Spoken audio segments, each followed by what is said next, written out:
कि आपने बहुत सी इस्लाहें की हैं और हज़रत मसीह मौऊद अलैहिस्सलाम ने उनका ज़िक्र किया था कि ये गालिबन ये बच्चा बड़े होके मुस्लिम मौऊद बनेगा।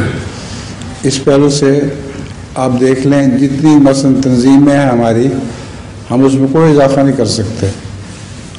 कितना खुदाम अंसारुल्लाह की तंजीम है, खुदामुल अहमदिया की तंजीम है, अतफारुल अहमदिया की तंजीम है।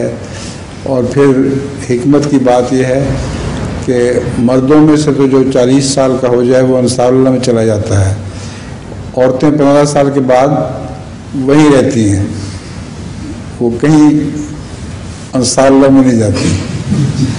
उसकी वजह यह है कि औरतों को अपनी उम्र छुपाने का शौक़ होता है, इसलिए अगर उनकी भी एक अंसारुल्लाह जैसी तंजीम होती तो सबको पता चल जाता कि उम्र कितनी हो गई है इसकी।